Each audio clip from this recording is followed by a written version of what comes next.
करदात्यांना ITR सहज भरता यावा यासाठी आयकर विभाग वेळोवेळी नवीन सुविधा देत आहे। नुकतेच आयकर विभागाने डिस्कार्ड रिटर्न ही नवीन सुविधा चालू केली आहे। या सुविधेचा कसा फायदा होणार आहे ते जाणून घेऊया। डिस्कार्ड रिटर्न पर्यायात करदात्याला इन्कम टॅक्स रिटर्न भरल्यानंतर परत काढून घेण्याची म्हणजेच डिस्कार्ड करण्याची परवानगी मिळाली आहे। मात्र डिस्कार्ड रिटर्नचा पर्याय वापरताना करदात्याने ITR सत्यांकन आणि व्हेरीफाय केलेला नसावा। म्हणजेच एखाद्या व्यक्तीने ITR भरल्यानंतर त्याला एखादी चूक आहे असं वाटलं तर तो ITR आयकर विभागाच्या नोंदीतून तो रद्द करू शकतो। त्यानंतर नवीन रिटर्न दाखल करता येईल। डिस्कार्ड रिटर्न या पर्यायाआधी करदात्याकडे आयकर रिटर्न डिलीट करण्यासाठी कोणताही पर्याय नव्हता। म्हणजेच एखाद्या व्यक्तीने रिटर्न फाईल केला आणि त्यामध्ये काही चूक असेल तर तो आधी त्याला व्हेरीफाय करावा लागत होता। त्यानंतर चूक सुधारण्यासाठी रिवाइज रिटर्न भरावा लागत होता। त्यामुळे ITR भरण्याची प्रक्रिया अधिक मोठी होत होती। नवीन व्यवस्थेमुळे मूळ रिटर्नमध्ये चूक सुधारण्याची आता संधी मिळाली आहे। त्यामुळे ITR ऑनलाईन किंवा ऑफलाईन व्हेरीफाय केला नसेल तरीही रिवाइज रिटर्न भरण्याची आता प्रक्रिया कमी होईल, ती सोपी होईल। पण जर तुम्ही ITR व्हेरीफाय केला असेल तर डिस्कार्ड रिटर्न हा पर्याय वापरू शकणार नाही। डिस्कार्ड रिटर्नची सुविधा आर्थिक वर्ष 2022-23 म्हणजेच असेसमेंट इयर 2023-24 आणि त्यानंतरच्या कालावधीसाठी आहे। म्हणजेच 1 एप्रिल 2023 किंवा त्यानंतर जे ITR फाईल केले आहेत ते डिलीट करता येतील। एकदा रिटर्न डिस्कार्ड केल्यानंतर तो परत मिळवता येत नाही। त्यामुळे या पर्यायाचा वापर करताना काळजीपूर्वक करा। याआधी डिस्कार्डचा पर्याय उपलब्ध नव्हता।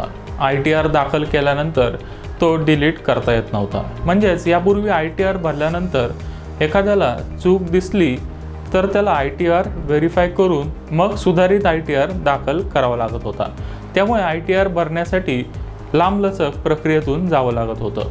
आता डिस्कार्ड रिटर्नच्या सुविधेमुळे करदात्याला मूळ ITR मध्येच सुधारणा करता येईल। सुधारित ITR भरण्याची गरज पडणार नाही। फक्त डिस्कार्ड रिटर्नचा पर्याय वापरताना करदात्याने ITR व्हेरीफाय करू नये। ITR व्हेरीफाय केल्यास डिस्कार्ड रिटर्नचा पर्याय वापरता येणार नाही।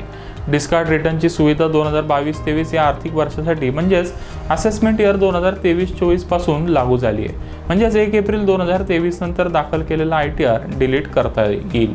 एकदा रिटर्न डिस्कार्ड केल्यानंतर पुन्हा तो परत मिळत नाही। त्यामुळे डिस्कार्ड पर्यायाचा वापर काळजीपूर्वक करा।